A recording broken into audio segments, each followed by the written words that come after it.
Live from Greenville, North Carolina, NCAA Week 1, number 13, NC State taking on East Carolina University, the ECU Pirates. This Saturday, September 3rd, 2022, noon kickoff at Dowdy-Ficklin Stadium in Greenville, North Carolina. The Fambulance crew has returned from Chapel Hill. I'm Tim Birch, and joining me as always, John Knuckles, Kent Griffin. Gentlemen, let's take a moment and talk about last week's Chapel Hill trip. Fun times. Was it a good time? Oh, yeah. Good to be home, see some old friends. Met a lot of new people. That was awesome. Can you have a second maiden voyage? Is that a thing? Because I feel like our first voyage with the Fambulance was Birmingham and the USFL. But this was kind of a different thing. It almost felt like a first time again. That's right. That's right. I felt like, well, mostly because in Birmingham, there was nobody there.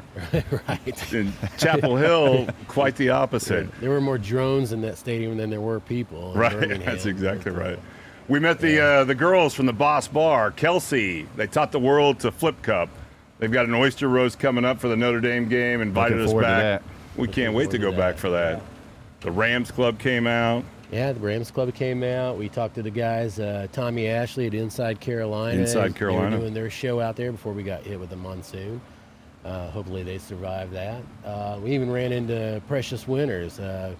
All-Conference Stevenson back from 1977 on that old Liberty Bowl team and Conference Championship, ACC Conference Championship team. So that was pretty cool. Yeah, he was a kick. He was parked right next to the Fambulance during that tailgate. Yeah, showing off that ring. He had some. It was a pretty ring. Some good stuff on there. I actually enjoyed the night before too. Got to see some old friends. We all hung out together, as you know, at the Dead Mule. Sat out on the deck. Maybe have had one or two cocktails. Probably not more than that. I wouldn't think so. Yeah, did a little fantasy draft at the Hickory Tavern with the old school. That was our 27th year in a row of the fantasy football draft with my old school buddies, and enjoyed that. Saw some friends from as far away as Las Vegas had flown in for the draft, so that was cool. Yeah, that was fantastic. Also cool to see how many Kansas City fans were roaming around the area. Man, it was like right from the get-go when security is approaching you and you're thinking, oh boy, and then she says, can I take a few pictures? My husband's part of the kingdom. That's pretty cool when you're out in Chapel Hill, North Carolina. You start getting that. It was all day long. All day long. It didn't stop. Yeah, Kingdom. Great people. Kingdom runs far and wide, right? Well, there was some controversy about whether that team was going to be able to field an entire football team out there. Florida A&M with some compliance issues, but I'll tell you what. By the time the game rolled around, they had a full team. Yeah, I mean they were missing the big guys. Isaiah Land, the All-American Buck Buchanan Award winner. So that was disappointing that he didn't get to play. But what I heard is 20 out of 22 starters were available. So I think that's pretty much a full roster. And they gave Carolina a run for it. Those first three quarters were a little tough, touch and go. Yeah, the quarterback came out with a quick passing attack, and they really took advantage of the cushion that Carolina defensive backs were giving them and continued to give them for quite a bit of time, and went up and down the field on defense. So that was kind of surprising. Good quarterback. Yeah. I think he's going to cause some damage with the HBCU in conference play all year long. If he doesn't get hurt, they protect him like they did against Carolina, he's going to put up some numbers. Yeah, for sure. Well, that's the good. We're going to go ahead and skip the bad and move straight on to the ugly. This week we've got. Before we do that, yeah, I have to do this. I have to say, best band, marching band, all time ever seen. I can't even believe we failed to say something about that. That's exactly right. It was unbelievable. The Marching 100. I mean, it was amazing. They were great. You think about a marching band. I think we talked about it last week. We'd watch them before the game, watch them at halftime, which we don't normally do. Hell, I was watching them during the game. Yeah. They were off to our right. Some of them were seating. sitting.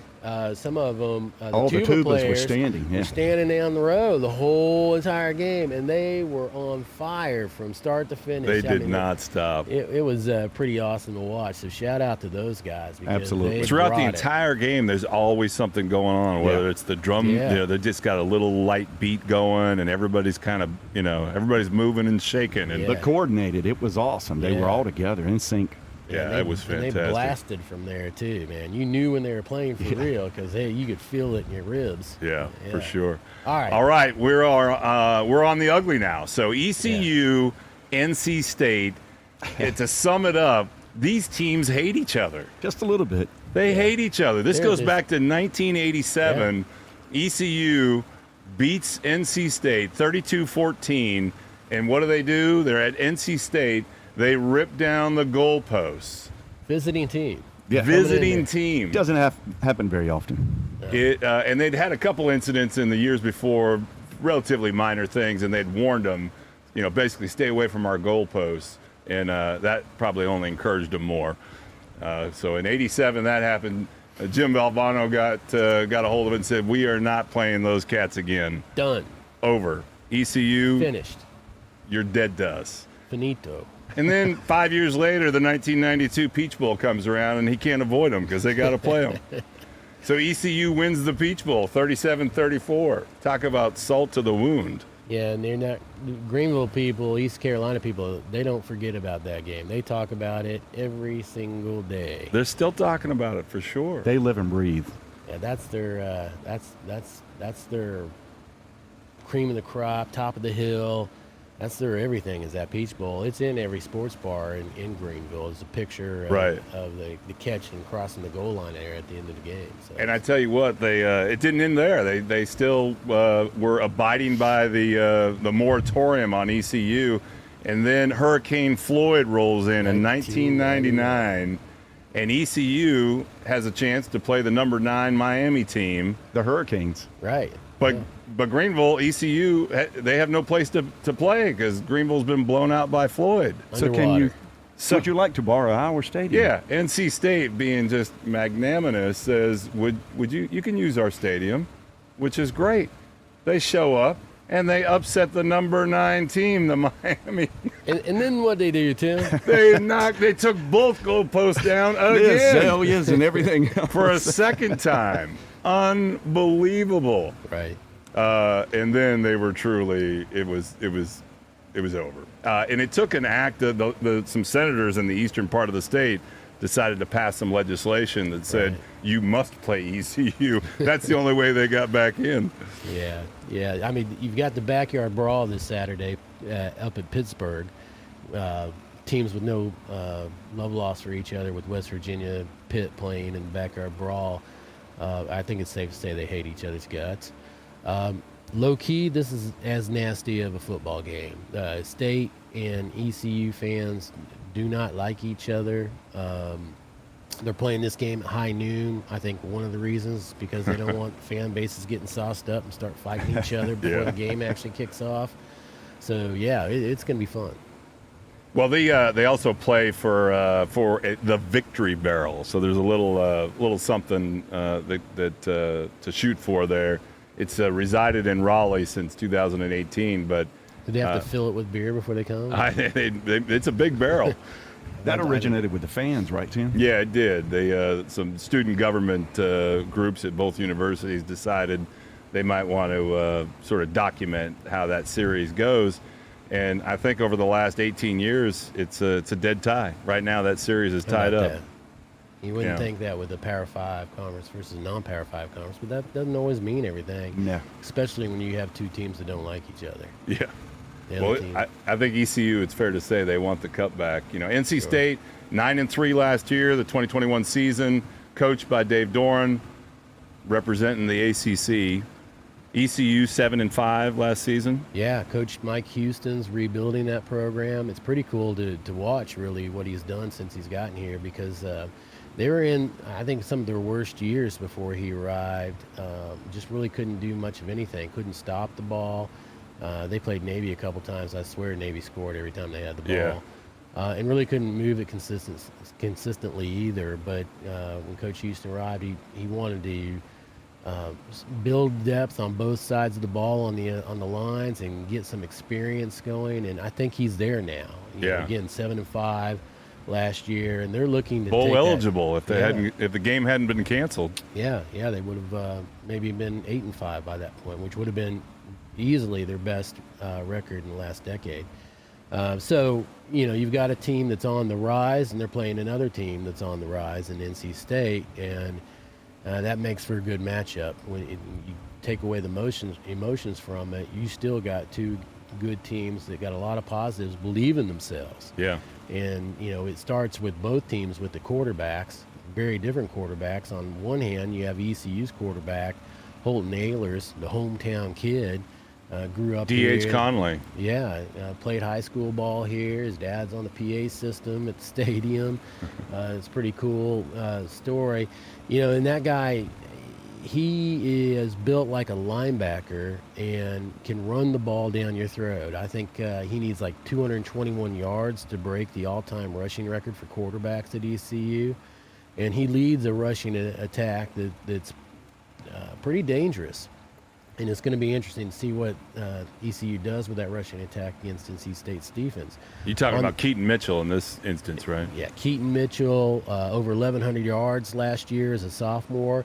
And he's just a co-starter because you also have Rajai Harris, who's Coach Houston says is a starter as well at running back. And then you got the UNC transfer that might get a little bit of time in Kamaro Edmonds, and he packs a punch when he hits people. He doesn't avoid contact very often. Very solidly built running back. So they've got a stable of running backs that they can hit State's linebackers with, and that's going to be the key matchup. Is can they rush the ball on a good State defense with not good but great linebackers? Right. But before we get to that, you got to talk about the other quarterback. Well, let me mention one more thing about Keaton Mitchell. This kid is on the watch list for the Doak Walker Award given out to the special talent. Yeah, a running back, national recognition on the field, in the classroom, as well as service to their community. Just to be considered for that award, that speaks really highly of what he's doing out there. Yeah, and he's not the only guy that's going to be playing in this game that's on the watch list for awards. You've got on NC State's side a quarterback that I'm sure is on everybody's watch list. Isn't that right, Ken? Yeah, Mr. Devin Leary. He's amazing. Came in last year, 3,400 plus yards, 5 interceptions, which is an amazing feat in itself. So he is really the backbone of this whole squad. The Experienced quarterback. Experience. He brings a lot of experience in, and he showed up big time after being injured prior. But anyway, you also got the running backs, as you were talking about. It's a little bit more of a running back by committee. Our big running backs last year, Bam Knight, Ricky Person, on to the NFL. So you've got basically, I think, 1,300 yards, something like that, 1,400 yards of offense to make up. And so we've got Penix, Jordan Houston, and then the local kid, Michael Allen. The local kid, Michael Allen from J.H. Rhodes graduate. But what I'm hearing from a lot of the coaching staff and a lot of the prognosticators and talking heads is that Jordan Houston, he showed up as a real talent in spring ball. Last year he didn't get a lot of yardage. Played a little special teams as well because of Bam and Ricky Person. But they're expecting a lot of things out of him this year. So I'm thinking they're going to put the load on him. A very veteran and seasoned offensive line, right? Oh, correct. A little replacement here and there. But they've got most of their guys back on both sides, in both D and O-line. Except with one big exception. Icky? Yeah, that left tackle. He is a top 5 draft pick, top 10 draft pick, somewhere top 5, there? I believe that's correct. Yeah. So that's going to be a big. That's a hole piece. to fill right there. Yeah. But you've got an amazing guy in Grant Gibson coming at center. Yeah. But like you mentioned before, you've got the linebackers. You've got Tanner Ingalls as the safety. So there's a lot of major talent. They're going to be on a lot of award lists as the season goes on. Yeah, both teams lost some people, but I think NC State's returning like almost 8 on each side, and ECU's returning 7 on each side of the ball. Both sides of the ball. Both teams have depth along their offensive and defensive line, so that's really going to be interesting to watch, see how that plays out. I think NC State, correct me if I'm wrong, Kent, they've got a bunch of receivers back, but they lost that one guy who always got the catch that they needed in drives. Kept drives alive. Yeah. Amazing. Yeah, Amizi was amazing. Has great hands. I'm sure he's going to find some playing time in NFL. Clutch catches too. Very clutch catches. Yeah, so it'll be interesting to see how he gets replaced. On the ECU side of the ball, at wide receiver, they got a local kid, a Conley kid again, That's and right. C.J. Johnson. That's right. And he's very talented, flashed a lot last year, and I expect to see good things from him again this year. In 2019, he lit things up. Yeah. And he still had decent, solid years following. But I think what he and everybody is hoping and maybe expecting is that he returns to that flash that everyone saw in 2019. Right. Especially when he's linked up with his high school quarterback in Ehlers. Right. Yeah, they're a special combination. ECU doesn't have the Peyton Wilsons and Drake Thomases of the world in their linebacking core, but they've got Miles Berry and Xavier Smith. They're both very high on. Xavier Smith kind of played in that defensive end, stand-up linebacker role last year.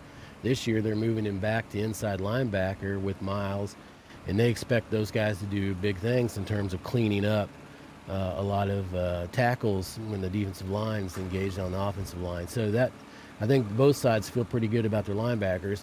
NC State's linebackers are much more heralded, and rightly so, but I think ECU has to feel pretty good about their linebacking core. Defensive back-wise, they're very experienced back there as well, and they have a lot of depth, but they've got to replace cornerback Jaquan McMillan, who was their star defensive back last year and is left for the NFL as well. I believe he had 5 interceptions last year, a lot of pass breakups, and just made big plays for them. So they'll be looking to make sure that they pick up the slack, so to speak, with the rest of the guys. But they feel like they have the personnel to do it. So, again, 2 teams with a lot of experience, a lot of returning starters in depth. They do things differently on offense. One team likes to throw the ball, and they run their offense through their quarterback and that passing attack with Devin Leary. The other team likes to run the ball, but they still go through the quarterback with Holton Ehlers, because he likes to run the ball. And I believe that they both spent some time together in the offseason, Devin Leary and Holton Ehlers. They did. Well, they were roommates at the passing camp down in Louisiana. Yeah. So that's interesting. I'm sure had to be some fun conversations there, right? Yeah. And look, if Ehlers picks up his passing game, he's top shelf runner. So if he's throwing the ball well, ECU could be a surprising little bit of trouble for NC State. They want to be the spoiler, without a doubt. Last season ECU, the defense, 21 takeaways on defense. Yeah, very opportunistic. Yeah, and I see no reason why they can't continue to do that. They certainly have personnel to do so, and they've got good coaching staff in place, and that's what happens when you have a good coaching staff in place. They do the little things. Right. Well, the line started off at 11. The ECU, the Pirates being an underdog, 11-point underdog. Moved a little bit. People were feeling pretty good about it. Moved it to a 10.5. Right. I don't know where it's going to be by game time, but it looks like it's moving in a direction where people feel like, this is going to be a competitive game. Yeah, and I would expect as much. It's early. You get early in the season, but with teams that both have experience, there's going to be a little bit of a feeling out process, kind of like a boxing match, a heavyweight boxing match. You get those first few rounds, and there's just they're sparring a little bit. They're feeling each other out. Those haymakers are going to come. You just got to wait for it. Yeah. And be standing after it. Yeah. Well, so that's the football component of this. But as you know, we are tailgating. That's what we do. Yeah, looking forward to it. I think we're projected to be in the Elmhurst lot. We will be in the Elmhurst lot. I feel it. That's where it's going to happen. We're going to make that happen. That's going to be a crazy little area. I first tailgated in that Elmhurst lot back in like 1997 amongst the trees next to the stadium. it's gotten really crazy since that point in time. Now it's like a rock concert out Right. there on a hot day. They got mosh pits and stuff out there, I believe.